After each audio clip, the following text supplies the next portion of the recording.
Antes de comenzar no olvides suscribirte, darle like y comentar. Puedes seguirme en mis redes sociales para proponerme nuevas historias y apoyarme, enlaces en la descripción. Cazadores de sombras. Renacimiento. El Señor de las Sombras. De Cassandra Clare. Capítulo 25. Pasan y suspiran. Wynne no quería entrar en el instituto.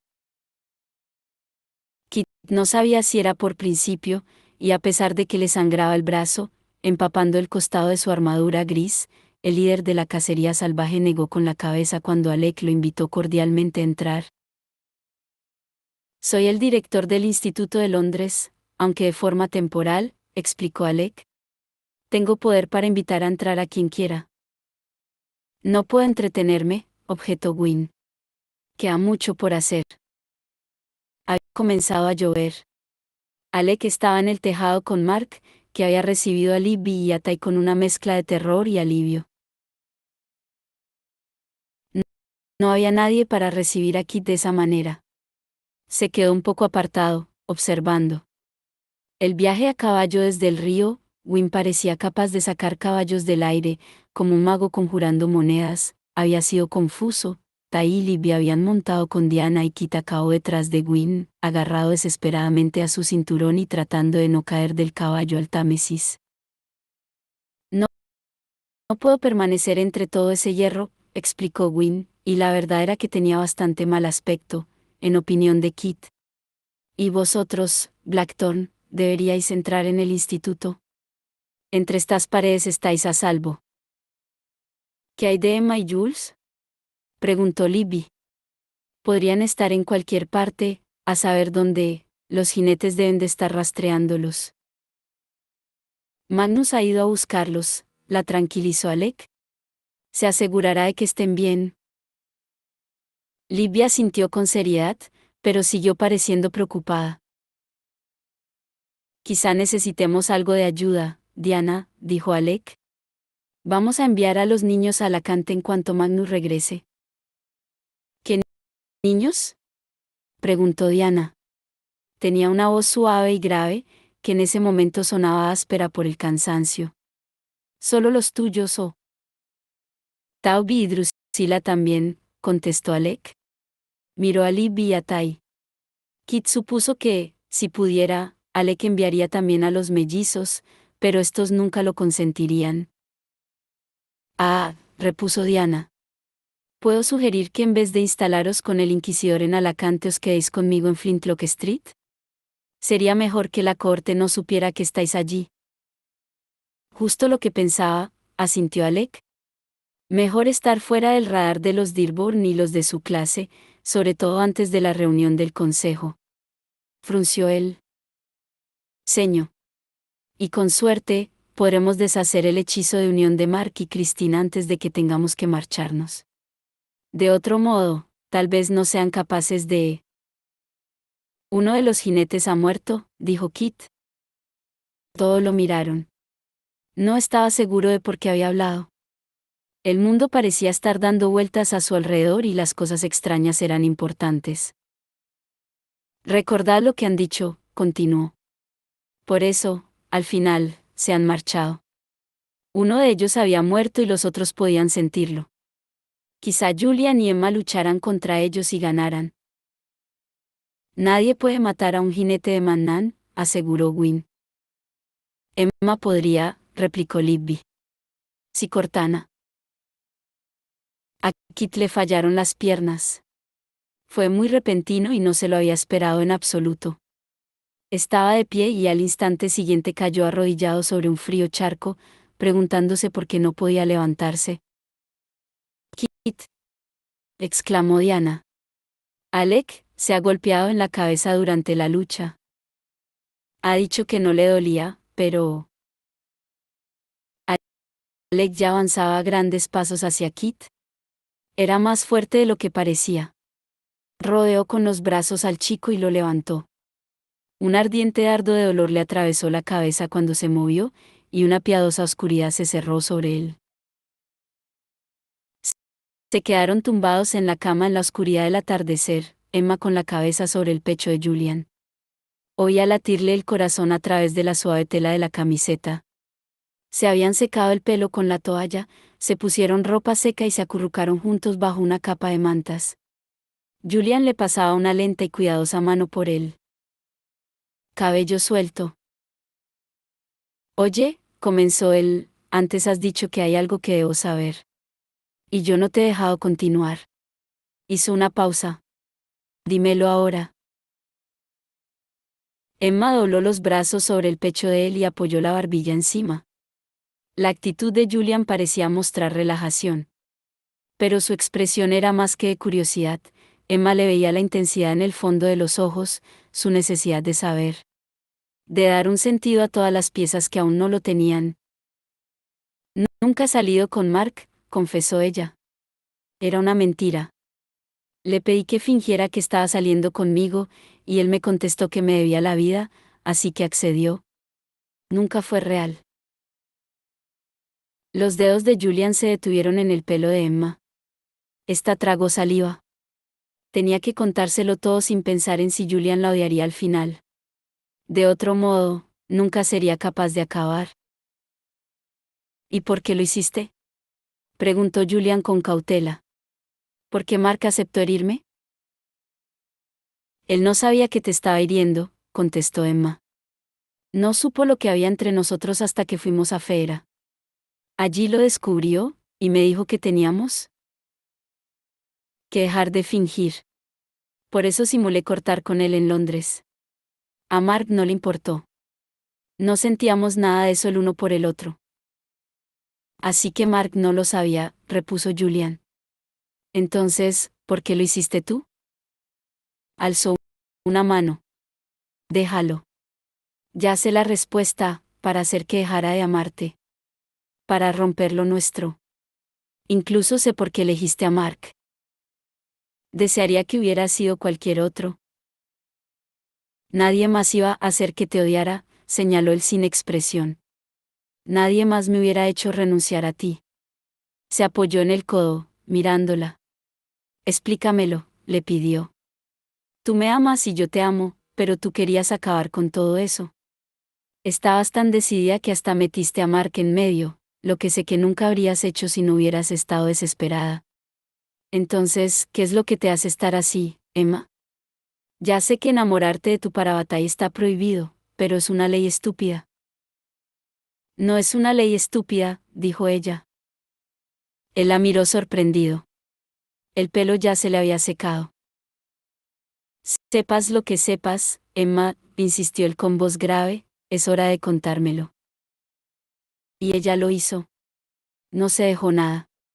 Le contó lo que Malcolm le había dicho sobre la maldición para Bataille, que si la mataba, le estaría haciendo un favor, porque si no, Julian y ella se verían morir, que los Nefilim odiaban el amor.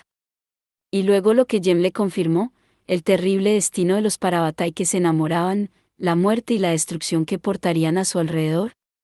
Pero que ella sabía que ninguno de los dos podía pasar a ser mundano o subterráneo para poder romper el vínculo, que ser cazadores de sombras era parte de sus almas y de ellos mismos, que ser exiliados de su familia acabaría con ellos.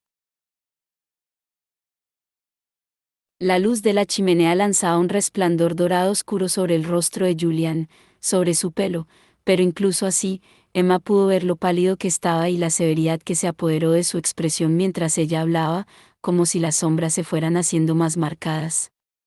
En el exterior, la lluvia caía sin cesar. Cuando Emma acabó, Julian permaneció en silencio durante un buen rato. Emma tenía la boca seca, como si hubiera estado masticando algodón. Finalmente, no lo aguantó más y se acercó a él, tirando la almohada al suelo. Jules. Él alzó una mano. ¿Por qué no me habías dicho nada de todo esto? Ella lo miró con mucha tristeza. Por lo que dijo Jem. Que descubrir que lo que nos pasa está prohibido por una buena razón puede hacerlo peor. Créeme, saber lo que sé no me ha hecho quererte menos. Los ojos de Julian eran de un azul tan oscuro bajo la tenue luz que casi parecían los de Kit. Así que decidiste hacer que te odiara. Lo intenté, susurró ella. No sabía qué más podría hacer. Pero yo nunca sería capaz de odiarte, replicó él. Odiarte hubiera sido como odiar la idea de las cosas buenas que pasan en este mundo. Sería como la muerte. Pensaba que no me querías, Emma, pero nunca te he odiado. Y yo pensaba que tú no me querías a mí. Y no ha cambiado nada, ¿verdad? ¿Aún nos amamos? Ahora entiendo por qué estabas tan molesta por lo que hicimos a la iglesia de Portalló. Ella sintió. La maldición te hace más fuerte antes de hacerte destructivo. Me alegro de que me lo hayas contado. Le acarició la mejilla, el pelo. Ahora sabemos que nada de lo que hagamos podrá cambiar lo que sentimos el uno por el otro. Tendremos que buscar otra solución. Emma tenía lágrimas en el rostro, aunque no recordaba haber comenzado a llorar. Pensé que si dejabas de amarme estarías triste durante un tiempo. Y si mi tristeza era eterna, no me importaría. Porque tú estarías bien y yo seguiría siendo tu Parabatai. Y si finalmente llegabas a ser feliz, yo también sería feliz, por ti. Eres una tonta, le soltó Julian. La abrazó y la acunó, con los labios contra el cabello de ella, y le susurró, del modo que susurraba cuando Tabby tenía pesadillas, que era muy valiente por haber hecho lo que había hecho, y que juntos encontrarían la manera de solucionarlo. Y aunque Emma seguía sin ver una salida, se relajó contra el pecho de Julian y se permitió sentir el alivio de haber compartido la carga, al menos durante ese momento. Pero no puedo enfadarme. Hay algo que yo también debería haberte dicho. Ella se apartó un poco de él. ¿Qué? Julian estaba jugueteando con su brazalete de vidrio. Como muy pocas veces expresaba cualquier ansiedad de un modo visible, Emma sintió que el corazón se le aceleraba. Julian, le pidió. Dímelo. Cuando queríamos entrar en Fera, explicó él en voz baja, el Puca me dijo que si entraba en las tierras encontraría a alguien que sabía cómo deshacer el vínculo de Parabatai. Los latidos del corazón de Emma pasaron a ser como un redoble golpeándole el interior de la caja torácica. ¿Estás diciendo que sabes cómo deshacerlo? Julian negó con la cabeza. Las palabras eran exactas, encontré a alguien que sabe cómo deshacerlo. La reina Celi. Ella me aseguró que era posible hacerlo, pero no cómo. ¿Forma eso parte del trato de darle el libro? Preguntó Emma. Leamos el libro negro y ella nos dice cómo acabar con el vínculo. Julian asintió mirando al fuego. No me dijiste nada, repuso ella. ¿Fue porque pensabas que no me importaría? En parte, contestó él. Si tú no querías deshacer el vínculo, entonces yo tampoco. Prefiero ser tu Parabatai que nada. Jules. Julian. Hay más, continuó él. Me dijo que tendría un coste. Claro, un coste. Siempre tiene que haber un coste cuando hay hadas de por medio. ¿Qué clase de coste? Para deshacer ese vínculo es necesario emplear el libro negro para llegar a la raíz de todas las ceremonias de Parabatai, explicó Julian. Romperá nuestro vínculo, sí, pero también destruirá todos los vínculos de Parabatai del mundo. Todos se desharán. No habrá más Parabatai. Emma lo miró totalmente anonadada. No podemos hacer eso. Alec y Jace, Clary y Simon, y tantos otros. ¿Crees que no lo sé? Pero debía decírtelo. Tienes derecho a saberlo. A Emma le faltaba el aire. La reina. Un estallido seco resonó en la sala, como si alguien hubiera lanzado un petardo. Magnus Bane apareció en la cocina envuelto en un largo abrigo negro. De la mano derecha le salían chispas azules y su expresión era de puro enfado. ¿Por qué, en nombre de los 9 príncipes del infierno, ninguno de vosotros contesta al móvil? Preguntó. Emma y Julian lo miraron boquiabiertos. Un instante después, él los miraba del mismo modo. Dios mío, exclamó. ¿Estáis? No acabó la pregunta. No era necesario. Emma y Julian se apresuraron a salir de la cama. Ambos estaban bastante vestidos, pero Magnus los miraba como si los hubiera pillado infraganti. Magnus, dijo Julian. No continuó diciendo que no era lo que parecía, o que Magnus estaba haciendo una idea equivocada. Julian no decía cosas así. ¿Qué pasa? ¿Algo va mal en casa? Por un momento, Magnus pareció notar el peso de todos sus años. Para Bataille, dijo, y suspiró. Sí, algo va mal. Tenéis que volver al instituto. Coged vuestras cosas y preparaos para partir. Se apoyó en la isla de la cocina con los brazos cruzados. Su abrigo era una especie de gabán con varias capas más cortas a la espalda. Estaba seco, debía de haberse metido en el portal dentro del instituto. Hay sangre en tu espada, Emma, dijo, mirando hacia donde Cortana se hallaba apoyada en la pared. Sangre de hada, repuso ella. Julian se puso un jersey y se pasó los dedos por el revuelto cabello. Cuando dices, sangre de hada, aventuró Magnus, te refieres a la de los jinetes, ¿verdad? Emma vio que Julian se sobresaltaba. Nos estaban buscando. ¿Cómo lo sabes? No os buscaban solo a vosotros. El rey los ha enviado a recuperar el libro negro. Les ha ordenado que os casen a todos los Blackthorn. ¿Que nos casen? Exclamó Julian. ¿Alguien está herido? Cruzó la sala hasta Magnus, casi como si fuera a agarrar al brujo por la solapa del abrigo y sacudirlo. ¿Alguien de mi familia está herido? Calma, Julian. La voz de Magnus era firme. Todos están bien. Pero los jinetes han venido. Han atacado a Kit, a Tai y a Libby. ¿Y están bien? Preguntó Emma ansiosa, mientras metía los pies en las botas. Sí. He recibido un mensaje de fuego de Alec, contestó Magnus. Kit ha sufrido un golpe en la cabeza. Tai y Libby, ni un arañazo. Pero han tenido suerte de que Gwyn y Diana llegaran a tiempo. ¿Diana y Gwyn? ¿Juntos? Emma estaba asombrada. Emma ha matado a uno de los jinetes, le explicó Julian. Estaba recogiendo el portafolio de Annabel y los diarios de Malcolm y los metía en su bolsa. Hemos escondido el cuerpo en el acantilado, pero seguramente no deberíamos dejarlo ahí. Magnus silbó entre dientes. Nadie ha matado a uno de los jinetes de Mannan bueno, nunca, por lo que sé. Emma se estremeció, recordando la fría sensación mientras la hoja iba penetrando en el cuerpo de Fal. Ha sido horrible. Los otros no se han marchado para siempre, advirtió Magnus. Volverán. Julian cerró la cremallera de su bolsa y de la de Emma. Entonces tenemos que llevar a los niños a algún lugar seguro. A alguna parte donde los jinetes no puedan encontrarlos.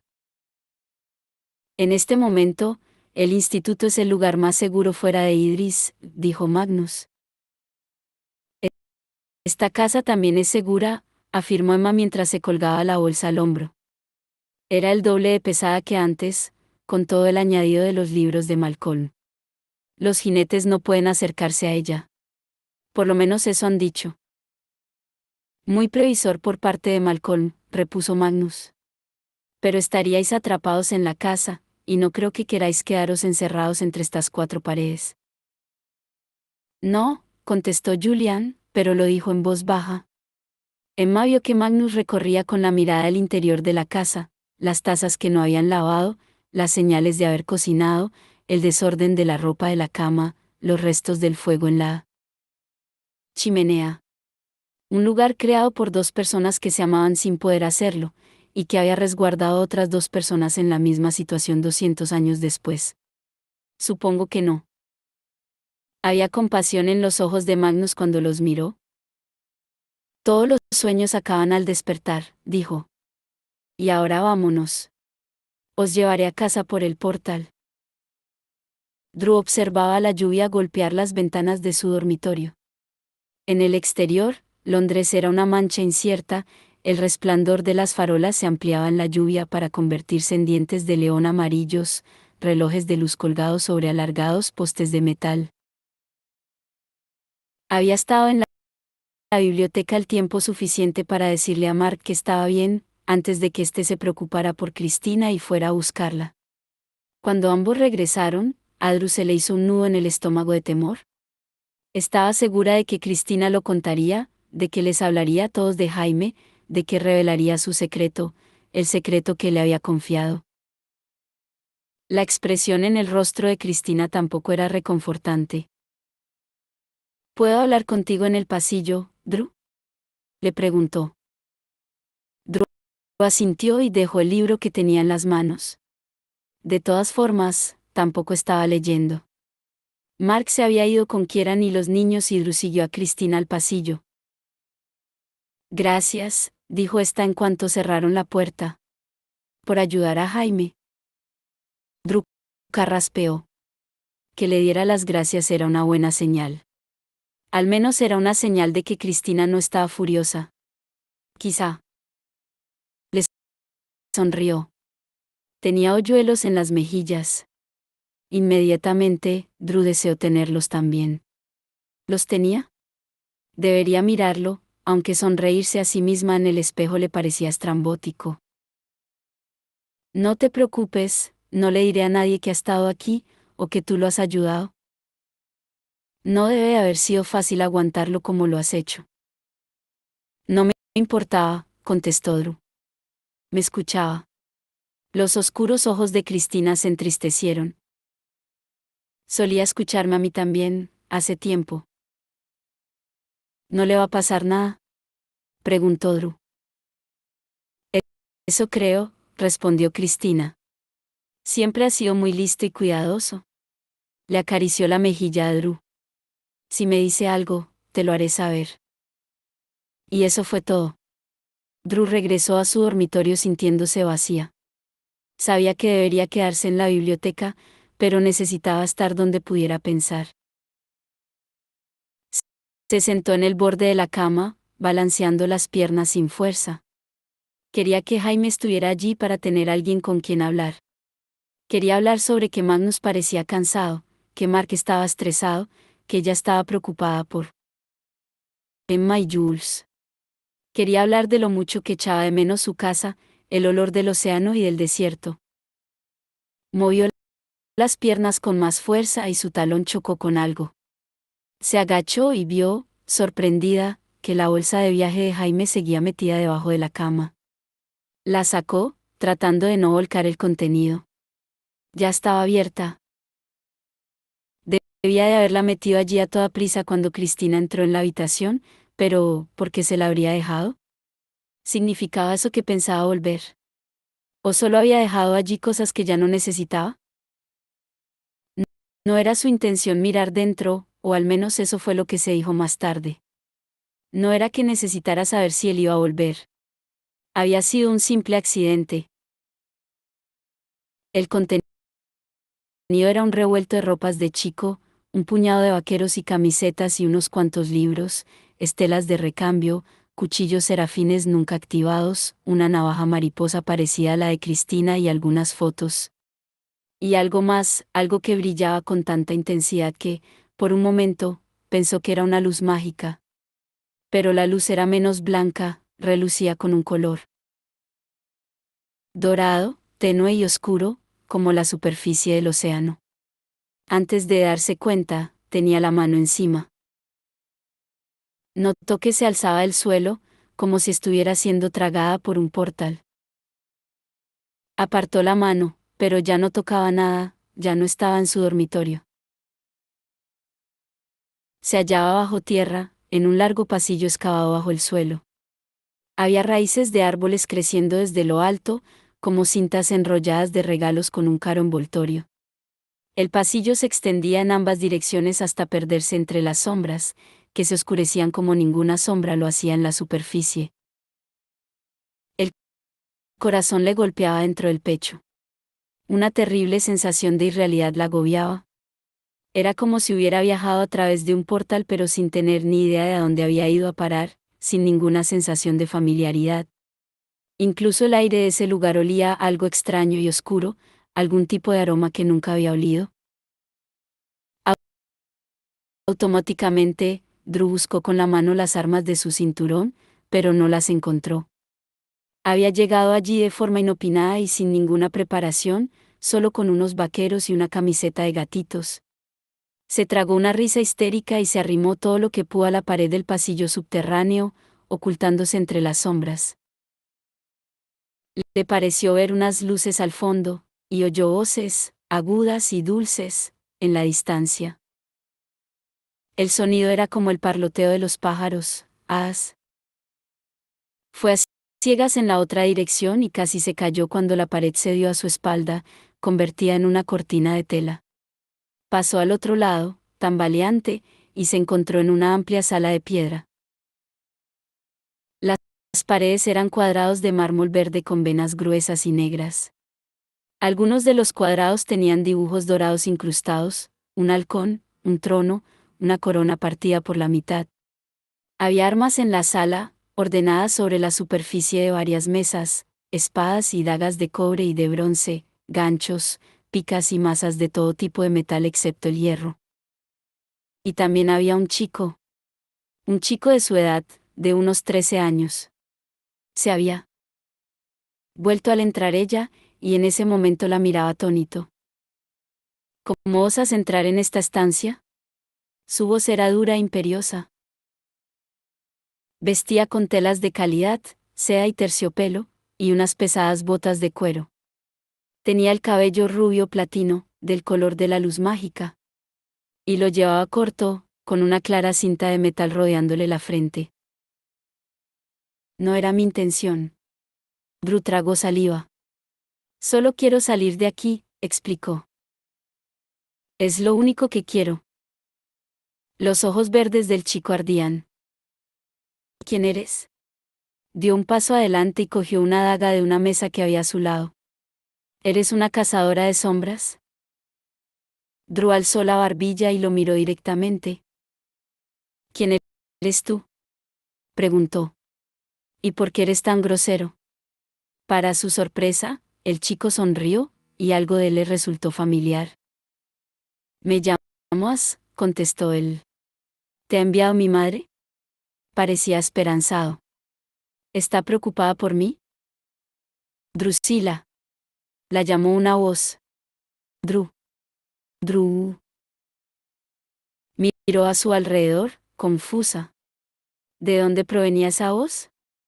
Las paredes de la sala comenzaron a oscurecerse, a deshacerse y a mezclarse. El chico de la ropa elegante con su afilada cara de hada la miró perplejo, alzando la daga, mientras empezaban a abrirse agujeros alrededor de Drew. Gritó cuando el suelo se hundió bajo ella y cayó a la oscuridad.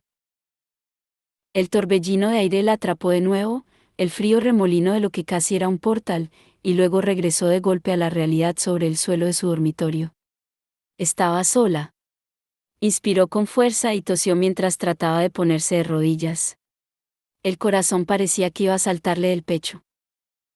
La cabeza le daba vueltas. El terror de estar bajo tierra, el terror de no saber si volvería a casa, el terror de un lugar desconocido. Sin embargo, las imágenes se le iban diluyendo, como si tratara de agarrar agua o viento. ¿Dónde he estado? ¿Qué ha pasado? Se puso de rodillas y se sintió mareada y con náuseas. Parpadeó para alejar el mareo. Había unos ojos verdes en el fondo de su imagen, unos ojos verdes. Vio que la bolsa de viaje de Jaime ya no estaba. La ventana estaba abierta, el suelo húmedo bajo ella. Jaime debía de haber entrado y salido mientras ella estaba, lejos. Pero, ¿dónde había estado?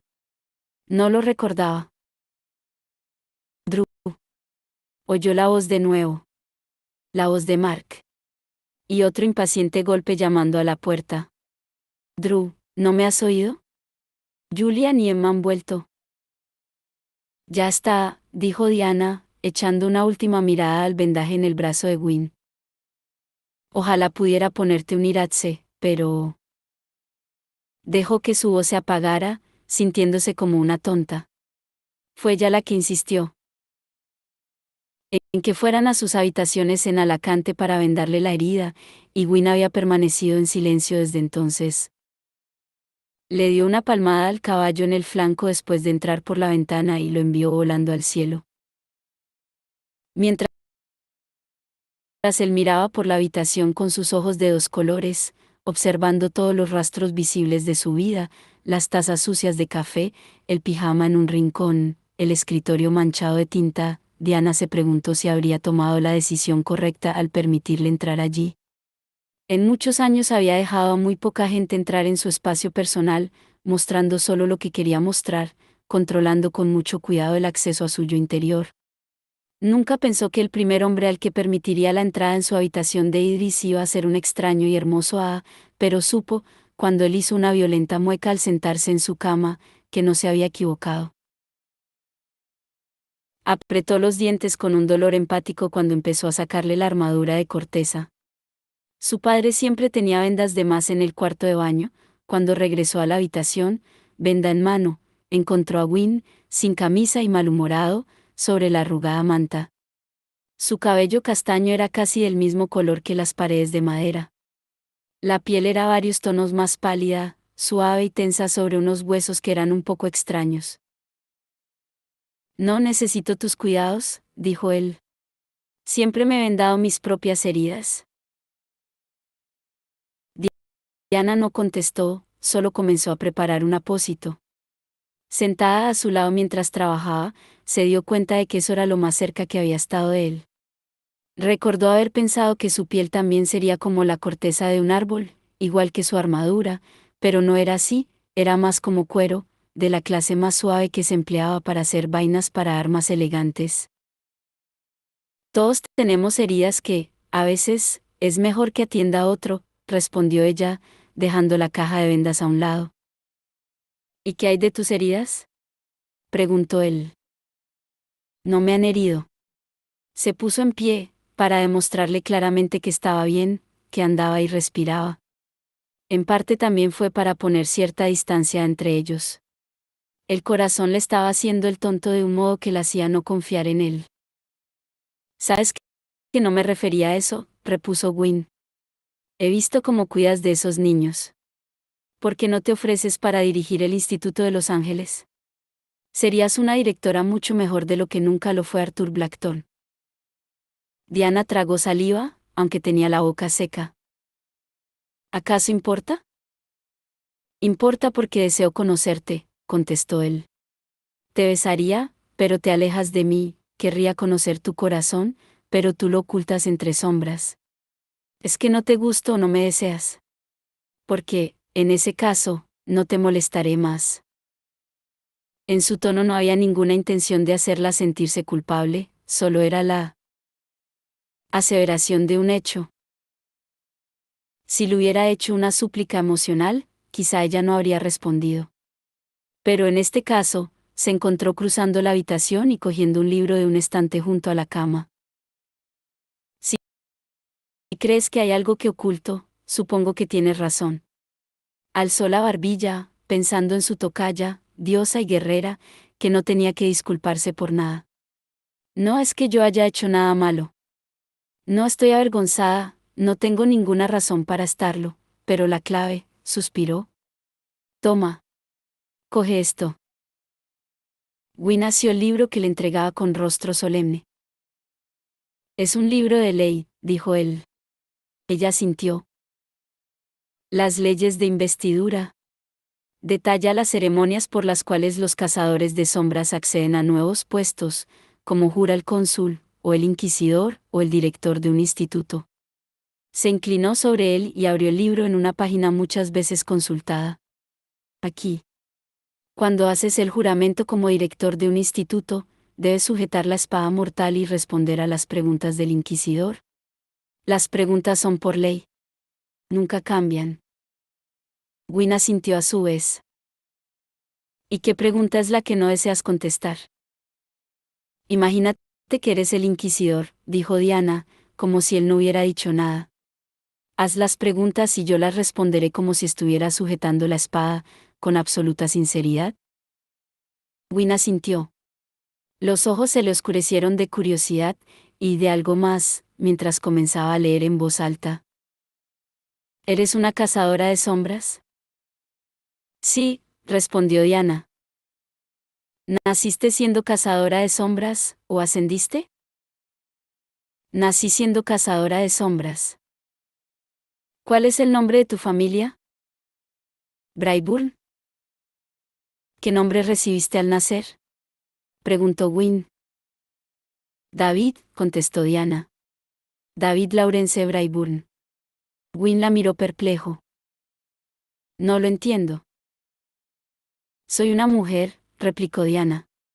Siempre lo he sido.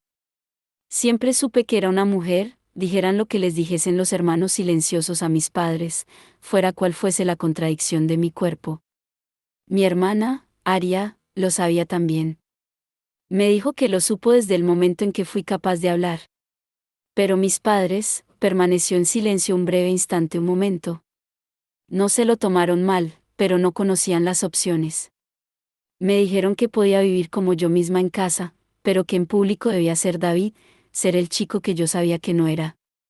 Permanecer por debajo del radar de la clave. Sabía que viviría una mentira. Aún así, fue un secreto que guardamos entre los cuatro. Sin embargo, con cada día que pasaba, mi desesperación aumentaba.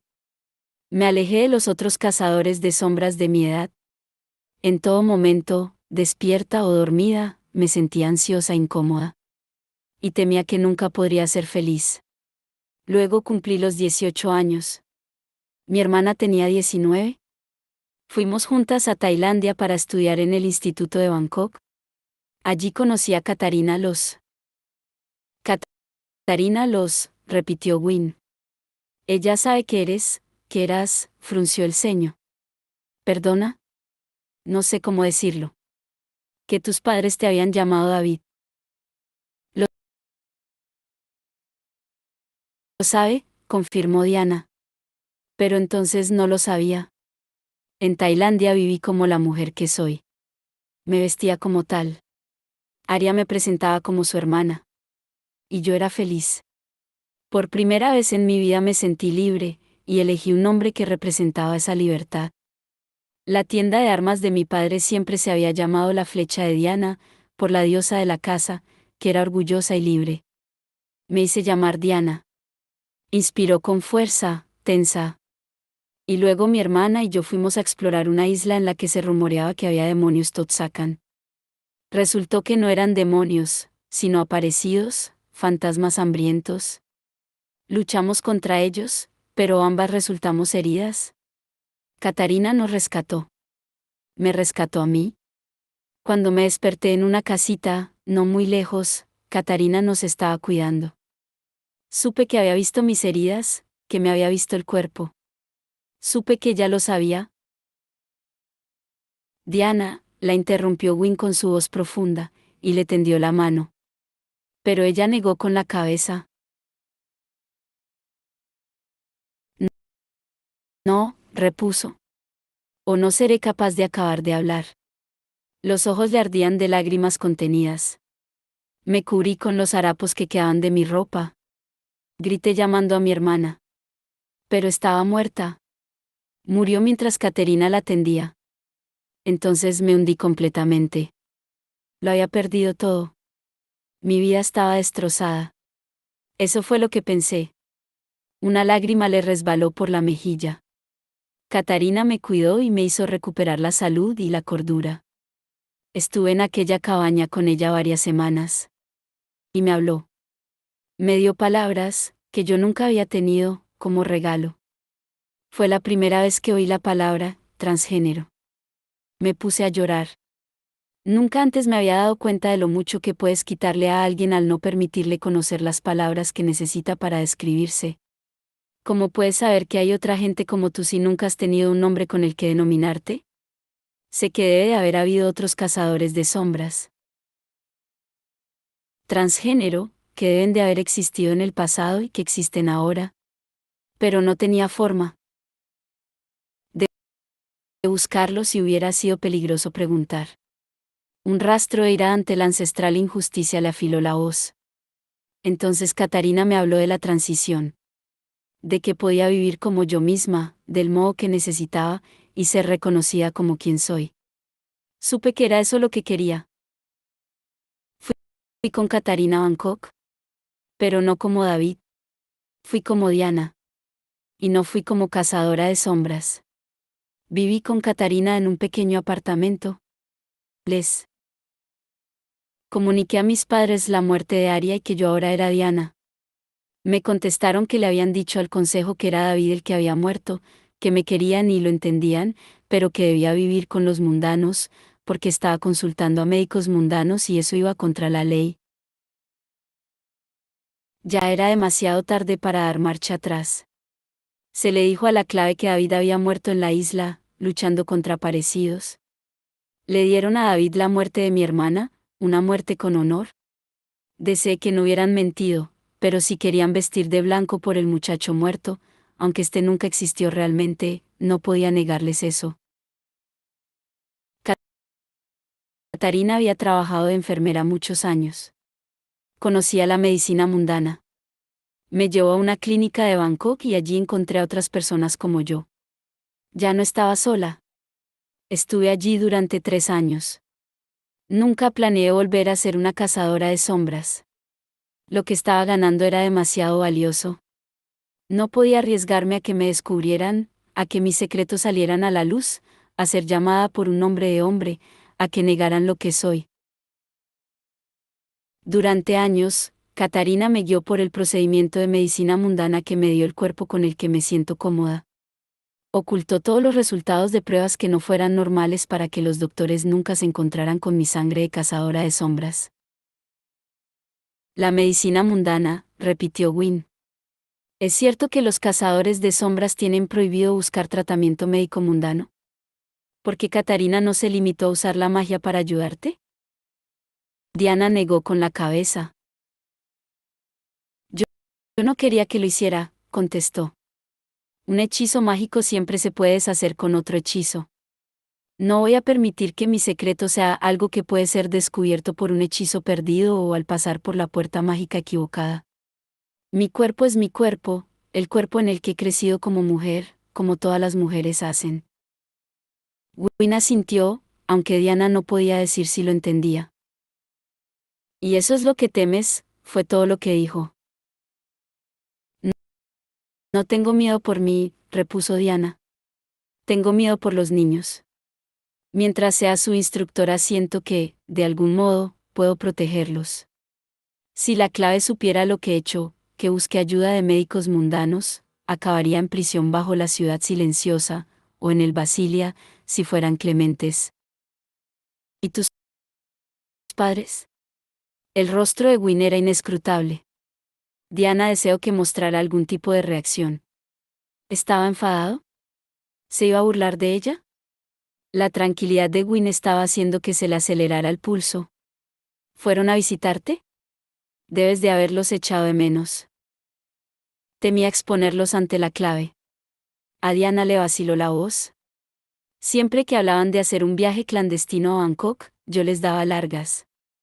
Y luego llegaron las noticias de que habían muerto durante un ataque de demonios. Catarina fue la que me lo dijo. Me pasé la noche llorando. No podía hablarles a mis amigos mundanos de la muerte de mis padres, porque no entenderían por qué no iba a casa para el funeral. Y luego me llegó la noticia de la guerra mortal. Y me di cuenta de que aún era una cazadora de sombras. No podía dejar que Idris corriera peligro sin acudir a luchar. Regresé a Alacante. Le dije al consejo que era la hija de Aarón y Lisa Braibul, porque es la verdad. Sabían que éramos dos, un hermano y una hermana, y que el hermano había muerto. Les dije que mi nombre era Diana. En medio del caos de la guerra, nadie me hizo preguntas. En la batalla fui Diana. Luché como yo misma, con una espada en la mano y el fuego del ángel en las venas. Y supe que jamás podría volver a ser mundana. Entre mis amigos mundanos tenía que esconder la existencia de los cazadores de sombras. Entre los cazadores de sombras tenía que ocultar que hubo un tiempo en que empleé la medicina mundana. Sabía que, de cualquier manera, iba a tener que ocultar una parte de mí. Elegí ser una cazadora de sombras. ¿Quién más sabe esto? Aparte de Catarina. Malcolm lo sabía. Debo tomar una medicina para mantener el equilibrio de mis hormonas. Normalmente la consigo de Catarina, pero hubo una vez que ya no pudo obtenerla e hizo que Malcolm me la preparara. Como es evidente, él lo supo. Nunca lo empleó en mi contra para nada, pero yo no podía olvidar que él lo sabía, que podía hacerme mucho daño. Que podía hacerte daño, murmuró Gwyn. Su rostro era una máscara. Diana oía los latidos de su propio corazón. Era como si hubiera acudido a Gwyn con ese corazón en la mano, desnudo y sangrante, y estuviera esperando a que él sacara los cuchillos. Toda mi vida he intentado hallar un lugar para mí, y sigo buscando, continuó Diana. Por todo eso, he ocultado cosas a la gente que amo. Y te lo había ocultado a ti. Pero nunca me he mentido a mí misma. Lo que Gwyn hizo entonces sorprendió a Diana. Se levantó de la cama, dio un paso y se arrodilló ante ella. Lo hizo con elegancia, igual que un escudero podría arrodillarse delante de un caballero, o un caballero delante de su dama. Había algo ancestral en la esencia de ese gesto, algo que hacía retroceder hasta lo más profundo del folclore de Feera. Es como lo supe, empezó. Cuando te vi en la escalera del instituto y vi el fuego en tus ojos, supe que eras la mujer más valiente que había pisado esta tierra. Solo lamento que un alma tan valerosa haya sido alguna vez herida por la ignorancia y el miedo de los otros. Gwyn. ¿Puedo abrazarte? La interrumpió él. Ella sintió. No podía hablar. Se arrodilló frente al líder de la cacería salvaje y le dejó que la rodeara con sus gruesos brazos, le dejó que le acariciara el pelo y murmurara su nombre en su voz, que aún sonaba como el retumbar del trueno, pero en ese momento era un trueno oído desde el interior de una casa cálida y cerrada, donde todos estaban a salvo. Tabby fue el primero en darse cuenta del regreso de Emma y Julian cuando atravesaron el portal que daba a la biblioteca del instituto con Magnus. Había estado sentado en el suelo desmantelando sistemáticamente unos juguetes viejos con la ayuda de Max. En cuanto Julian sintió el suelo sólido bajo los pies, Tabby se levantó de un salto y se lanzó hacia él, chocando contra sus piernas como un tren descarrilado. «Jules», exclamó, y Julian lo alzó en brazos y lo estrujó contra su pecho mientras Tabby se agarraba a él y parloteaba de lo que había visto, comido y hecho durante los últimos días. Jules le alborotó el pelo a su hermano más pequeño y sintió que la tensión, con la que ni sabía que hubiera estado cargando, resbalaba de sus hombros. Cristina estaba sentada con Rafe, hablándole en español en voz baja. Mark compartía la mesa de la biblioteca con Alec y, lo que sorprendió a Julian, con Kieran, ante un montón de libros abiertos. Cristina se puso en pie de un salto y corrió a abrazar a Emma. Libby entró como una exhalación seguida de Tai, más calmado. Julian dejó a Tabby en el suelo, y este se quedó a su lado, agarrándole una pierna, mientras su hermano saludaba al resto de la familia en un lío de abrazos y risas. Emma estaba abrazando a los mellizos, una visión que envió un dardo de acostumbrado dolor al corazón de Julian. El temor a la separación, a dividir lo que tendría que estar junto, el sueño de su familia, Emma como su compañera y los niños como responsabilidad de ambos. Una mano le tocó el hombro, sacándolo de su ensueño. Era Mark, que lo miraba con inquietud. ¿Jules? Claro. Mark no podía saber que Julian conocía la verdad sobre él y Emma. Parecía preocupado, esperanzado, como un cachorrillo que hubiera ido a pedir sobras pero que se esperara que lo echaran de la mesa. ¿Tan malo he sido?, se preguntó Julian, sintiéndose culpable. Mark nunca supo, ni siquiera se llegó a imaginar, que Julian estaba enamorado de Emma.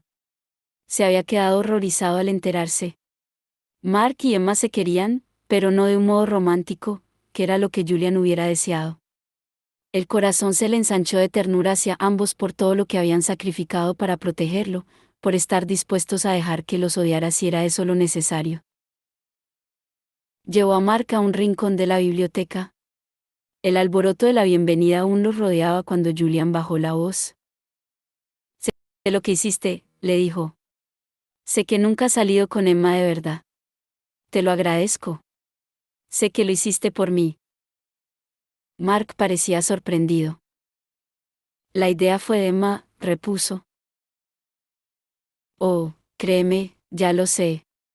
Julian le puso la mano en el hombro. Y tú has hecho un gran trabajo con los niños. Me lo ha dicho Magnus.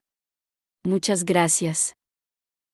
A Mark se le iluminó el rostro, lo que hizo que a Julian aún le doliera más el corazón. Yo no, quiero decir, se metieron en verdaderos problemas. Y tú los mantuviste vivos, repuso Julian. Eso es lo mejor que se puede hacer. Julian tiró de su hermano hacia sí y lo abrazó con fuerza. Mark hizo un apagado ruidito de sorpresa antes de rodear a Julian con los brazos y apretar hasta casi asfixiarlo. Julian notaba el corazón de su hermano golpeando con fuerza contra el suyo, como si el mismo alivio y contento latieran en su sangre compartida. Se separaron al cabo de un momento. Así que Emma y tú. Comenzó Mark medio vacilante. Pero antes de que Julian pudiera responder, Libby se les había echado encima, y de algún modo consiguió abrazar a Julian y a Mark al mismo tiempo. La conversación se perdió entre risas. Tai se acercó tras ella, con más timidez, sonrió y tocó a Julian en el hombro y luego en la mano, como para asegurarse de que se hallaba realmente ahí. A veces, el tacto significaba para Tai lo mismo que lo que podía observar con los ojos. Mark le estaba diciendo a Emma que Drew aún se encontraba en su habitación, pero que pronto aparecería. Magnus se había acercado a Alec y estaban hablando a media voz junto a la chimenea. Solo Kieran permanecía sin moverse del lugar que ocupaba, tan silencioso y quieto en la mesa que podría haber sido un objeto decorativo. Pero verlo despertó un recuerdo en Julian, y miró a su alrededor buscando un pelo rubio y un rostro con expresión sarcástica. ¿Dónde está Kit? A lo que siguió una avalancha de explicaciones cruzadas, el encuentro con los jinetes junto al río, el modo en que Gwyn y Diana los habían salvado, la herida de Kit. Emma describió a los 4 jinetes que se habían encontrado de Cornwall, aunque fue Julian el que explicó cómo Emma había matado a uno de ellos, lo que provocó una gran cantidad de exclamaciones. Nunca había oído que alguien hubiera matado a un jinete, dijo Cristina, mientras se apresuraba hacia la mesa para coger un libro. Pero alguien debe de haberlo hecho. No. Era Kieran, con una voz tranquila y firme. Había algo en su timbre que le recordó a Julian la voz del reino Celi. Nunca nadie lo ha hecho. Solo han sido 7, los hijos de Mannan, y han vivido casi desde el principio de los tiempos. Debes de tener algo muy especial, Emma Carstairs.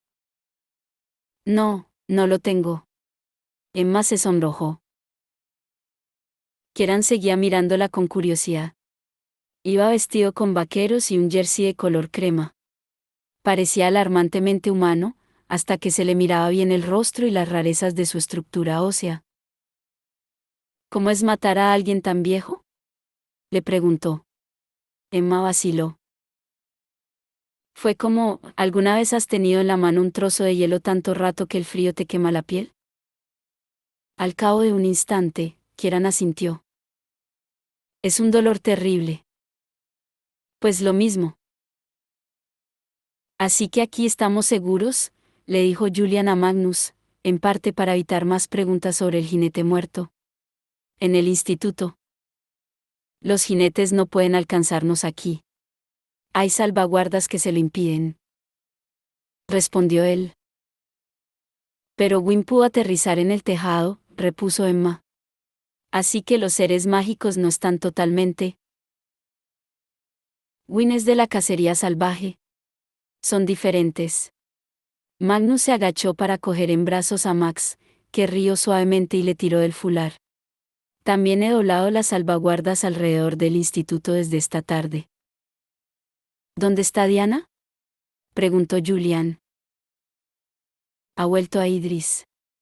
Dice que debe tener tranquilos y contentos a Gia y al consejo, y espera que la reunión tenga lugar sin tropiezos. Pero no tenemos el libro negro, señaló Julian. Bueno, aún nos queda un día y medio, indicó Emma. ¿Para encontrar a Annabel? ¿Sin salir de estas santas paredes?, preguntó Mark. Se sentó en el brazo de uno de los sillones. Estamos atrapados. No sé si los jinetes se han dado cuenta de que Alec y yo estamos aquí, dijo Magnus. O quizá podríamos pedírselo a Gwyn.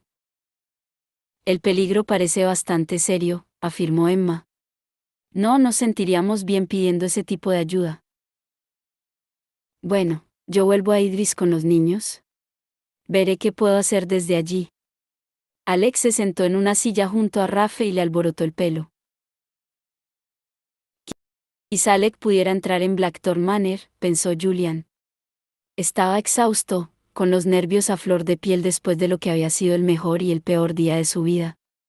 Pero Blackthorn Manor había sido, seguramente, el lugar que Annabel más había amado. Julian empezó a darles vueltas a las posibilidades. Annabel se sentía muy ligada a Blackthorn Manor, explicó. No a Blackthorn Hall, aquí en Londres. En aquella época la familia aún no tenía esa propiedad. Ella amaba la de Idris. ¿Crees que podría estar allí?, inquirió Magnus. No, contestó Julian. Odia la clave, odia a los cazadores de sombras. Tendría demasiado miedo de ir a Idris. Lo que estaba pensando es que si la casa peligrara, si estuviera amenazada, eso podría hacerla salir de donde se esconde. Vio que Emma se preguntaba por qué no les mencionaba que había visto a Annabel en Cornwall. Él también se lo preguntó, pero su instinto le decía que mantuviera eso en secreto un poco más. ¿Estás sugiriendo que quememos Blackthorn Manor?, quiso saber Ty, con las cejas alzadas. Curiosamente, musitó Magnus, no seríais los primeros en tener esa idea. Ty, no te entusiasmes tanto, dijo Libby. La piromanía me interesa, repuso él. Creo que tienes que quemar varios edificios antes de que te puedas considerar un auténtico pirómano, bromeó Emma. Creo que por ahora solo eres un aficionado. Me parece que iniciar un gran fuego en Idris atraería una atención que no nos interesa, apuntó Mark. Y a mí me parece que no tenemos muchas opciones, replicó Julian. Y a mí me parece que deberíamos comer, se apresuró a decir Libby, palmeándose el estómago. Estoy muerta de hambre. Podríamos comentar lo que sabemos, sobre todo respecto a Annabel y el libro negro, sugirió Ty. Compartir información. Magnus miró a Alec durante un instante. Después de comer tenemos que enviar a los niños a Idris. Diana estará al otro lado para ayudarnos a mantener el portal abierto, y no quiero que tenga que esperar mucho rato. Era muy amable por su parte, pensó Julian, expresarlo como si enviar a los niños a la cante fuera un favor que Magnus le estaba haciendo a Diana, en vez de una precaución para protegerlos. Tabby corrió al comedor con Rafe y Max, y Julian sintió una punzada de dolor al darse cuenta de lo mucho que su hermanito había echado en falta tener amigos más o menos de su edad, aunque él mismo ni lo supiera. ¿Jules? Este bajó la mirada y vio que Drew caminaba a su lado. Estaba pálida bajo la luz mágica. Sí. Resistió la tentación de tocarle la mejilla o tirarle de las trenzas. A Drew había dejado de hacerle gracia a eso desde los 10 años. No quiero ir a Alicante, dijo ella. Quiero quedarme aquí contigo. Drew. Ella levantó los hombros. Tú eras más pequeño que yo durante la Guerra Oscura, le recordó ella. Tengo 13 años. Puedes enviar a los bebés para que estén a salvo, pero no a mí. Soy una Blackthorn, igual que tú. También lo está Abby. Tiene 7 años. Drew resopló nerviosa. Me hace sentir como si no fuera parte de esta familia. Julian se detuvo de golpe. Drew se paró a su lado y ambos observaron a los otros entrar en el comedor. Julian oía a Bridget regañándolos a todos. Al parecer, hacía horas que tenía la cena preparada, aunque en ningún momento se le había ocurrido ir a buscarlos y decírselo. Drew, preguntó Julian, ¿de verdad quieres quedarte? Ella sintió. De verdad quiero quedarme. Entonces, no hace falta que digas más. Puedes quedarte con nosotros. Ella se le tiró a los brazos. Drew no era muy dada a las carantoñas, y por un momento Julian se quedó demasiado sorprendido para moverse, luego rodeó a su hermana con los brazos y la estrechó contra su pecho mientras intentaba controlar la avalancha de recuerdos, Drew dormida en sus brazos, sus primeros pasos, riendo mientras Emma la sostenía en la orilla de la playa, mojándose la punta de los pies. Eres el corazón de esta familia, mi niña, dijo con una voz que solo sus hermanos y hermanas habían oído. Te lo prometo. Eres nuestro corazón. Bridget sirvió, un poco de cualquier manera, pollo frío, pan, queso, verduras y tarta de dulce de leche y plátano.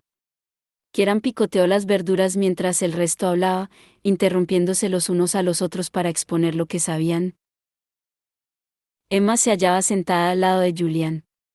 De vez en cuando sus hombros se tocaban o se rozaban las manos al ir a coger algo. Cada contacto provocaba una lluvia de chispas en el interior de Julian, como pequeñas explosiones de fuegos artificiales. Tai, con los codos sobre la mesa, se hizo con el protagonismo de la charla, explicando cómo Kit, Libby y él habían encontrado el cristal Aletheia y los recuerdos atrapados en su interior. Hace 200 años, Malcolm y Annabel entraron en el Instituto de Cornwall. Explicó, con sus ágiles manos cortando el aire mientras hablaba. Algo en Tyler resultaba diferente, pensó Julian, pero ¿cómo podía haber cambiado su hermano en los pocos días que él había estado ausente? Robaron el libro negro, pero los pillaron. ¿Sabemos para qué lo querían? Preguntó Cristina. No veo cómo la nigromancia podría haberlos ayudado. Parece que querían cambiarlo por otra cosa, contestó Emma. El libro no era para ellos. Alguien les había prometido a cambio protección contra la clave. Era un tiempo en que una relación entre un cazador de sombras y un subterráneo podía significar una sentencia de muerte para ambos, declaró Magnus. La protección hubiera resultado una oferta muy atractiva. Nunca llegaron tan lejos, continuó Tai. Los atraparon y los encerraron en prisión en la ciudad silenciosa, y les arrebataron el libro negro, que fue devuelto al Instituto de Cornwall. Entonces pasó algo raro. Frunció el ceño. A Tai no le gustaba no saber algo. Malcolm desapareció. Dejó sola a Annabel para que la interrogaran y la torturaran. No lo habría hecho voluntariamente, dijo Julian. La amaba. Se puede traicionar incluso a los que se ama, remarcó Mark. No, Julian tiene razón, repuso Emma.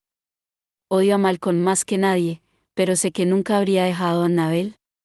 Era toda su vida. Pero es lo que pasó, informó Tai. Torturaron a Annabel para conseguir información hasta que se volvió casi loca. Explicó Libby. Y luego se la devolvieron a su familia. Y ellos la mataron y le dijeron a todo el mundo que se había convertido en una hermana de hierro. Pero no era cierto. Julian notaba una tirantez en la garganta. Pensó en los dibujos de Annabel, en su ligereza, la esperanza, el amor por la Blackthorn Manor en Idris y por Malcolm. Avanzamos casi 100 años, continuó Emma. Malcolm va a visitar al reino Selly. Ha descubierto que Annabel no es una hermana de hierro, sino que la asesinaron. Va en busca de una venganza sangrienta. Se detuvo y se pasó los dedos por el cabello, aún enredado por el viento y la lluvia de Cornwall. El rey Noseli le explica cómo resucitar a Annabel, pero hay truco, Malcolm necesita el libro negro para hacerlo, y ahora no lo tiene. Está en el Instituto de Cornwall. Ya entró allí una vez, pero no se atreve a hacerlo de nuevo. Y allí sigue el libro hasta que los Blackthorn que dirigen el instituto se trasladan a Los Ángeles y se lo llevan con ellos. A Ty se le iluminaron los ojos. Cierto. Y Malcolm ve su oportunidad cuando Sebastián Morgenstern ataca, y se lleva el libro. Comienza a resucitar a Annabel y por fin lo consigue. Pero ella está cabreada y lo mata, añadió Emma. ¡Qué desagradecida!, exclamó Kieran. ¿Desagradecida?, replicó Emma. Era un asesino. Tuvo razón al matarlo. Quizá fuera un asesino, repuso Kieran, pero parece que lo hizo por ella. Mató para devolverle la vida a ella. Tal vez ella no quería la vida. Alex se encogió de hombros. Malcolm nunca le preguntó lo que quería, ¿verdad? Como si notara que el ambiente se iba tensando en la mesa, Max comenzó a llorar. Con un suspiro, Alec lo cogió y se lo llevó fuera de la sala. Estoy seguro de que nos es muy útil saber todo esto, intervino Magnus. ¿Pero nos acerca más al libro negro? Quizás si tuviéramos más tiempo y los jinetes no vinieran a por nosotros, contestó Julian. Creo, dijo Kieran lentamente, con la mirada perdida, que fue mi padre. Al parecer, era su día para hacer sorprendentes revelaciones. Todos se lo quedaron mirando. Julian se sorprendió a ver que era Cristina quien hablaba. ¿Qué quieres decir con que fue tu padre? Creo que era él quien quería el libro desde que Malcolm lo robó por primera vez, respondió Kieran. Él es el hilo que une todo esto. Quería el libro entonces y lo sigue queriendo ahora. Pero, ¿por qué crees que lo quería entonces?, preguntó Julian. Mantuvo la voz baja y amable.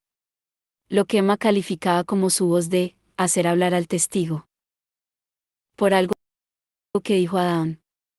Kieran se estaba mirando las manos. Dijo que mi padre había querido el libro desde que el primer heredero fue robado. Es una vieja historia de Fera, el robo del primogénito de mi padre. Ocurrió hace más de 200 años. Cristina parecía atónita. No me di cuenta de que se refería a eso. El primer heredero. Magnus parecía mirar muy lejos. He oído ese cuento, o mejor dicho, he oído hablar de él. Al niño no solo lo raptaron, sino que también lo asesinaron. Eso dice la historia, repuso Kieran. Quizá mi padre quería usar la nigromancia para resucitarlo. No puedo hablar de sus motivos. Pero podría haber ofrecido a Faith y a Annabel protección en las tierras Noseli. Ningún cazador de sombras podría tocarlos si se hallaban a salvo en Feera. Emma dejó el tenedor bruscamente. El príncipe del pelo pretencioso tiene razón. Kieran parpadeó. ¿Qué me has llamado? Estoy haciendo una prueba, contestó Emma con un gesto de la mano. Y he dicho que tienes razón. Disfrútalo, porque dudo que lo vuelva a decir. Magnus asintió. El rey es uno de los pocos seres de este mundo que podría haber sacado a Malcolm de las prisiones de la ciudad silenciosa. No debía de querer que revelara al consejo su conexión. Pero, ¿por qué no se llevó también a Annabel?, preguntó Libby, con un trozo de tarta en el tenedor, a medio camino de la boca. Porque Malcolm lo había decepcionado al dejarse atrapar, señaló Mark. Quizá quisiera castigarlos a los dos. Pero Annabel se lo podría haber dicho al consejo, repuso Libby. Les podría haber dicho que Malcolm estaba trabajando para el rey. No, no, si no lo sabía, replicó Emma. No hay nada en los diarios de Malcolm que indique para quién estaba robando el libro, y apuesto a que tampoco se lo dijo a Annabel. La torturaron, dijo Ty, y ni aún así pudo decir quién era, solo que no tenía ni idea. Debió de haber dicho la verdad. Eso explicaría por qué cuando Malcolm descubrió que Annabel no era una hermana de hierro, que le habían mentido, fuera a ver al rey Noseli, aportó Julian. Porque lo conocía. Así que antes el rey quería el libro por la nigromancia, declaró Cristina. ¿Y ahora lo quiere para destruir a los cazadores de sombras? La nigromancia no es solo resucitar a los muertos. Magnus miraba la copa de vino que tenía junto a su plato como si hubiera algún tipo de secreto oculto en su interior. Un momento, dijo, y cogió a Rafe de la silla donde estaba junto a él. Se volvió hacia Tabby. ¿Te gustaría venir con nosotros? Y jugar con Alexander y Max. Después de mirar a Julian, Tabby asintió. Los tres salieron de la estancia, y Magnus les hizo un gesto para indicar que volvería enseguida. Esto solo es una reunión, dijo Emma. Primero tenemos que conseguir que el Consejo se crea que la Corte Noseli constituye una amenaza inmediata. Y por ahora no saben distinguir una hada buena de una mala, ni están interesados en intentarlo. Y aquí es donde entra el testimonio de Kieran, repuso Mark. Y hay algunas pruebas, la plaga que Diana dijo haber visto en el bosque de Brocelind y el informe de los cazadores de sombras que lucharon contra una banda de hadas y les fallaron las armas. No es mucho, señaló Libby. Sobre todo considerando que Sara y su desagradable grupito de fanáticos van a intentar conseguir poder en esa reunión. Van a intentar apoderarse del instituto. No les podría importar menos una vaga amenaza de las hadas. Puedo hacer que la clave tema a mi padre, afirmó Kieran.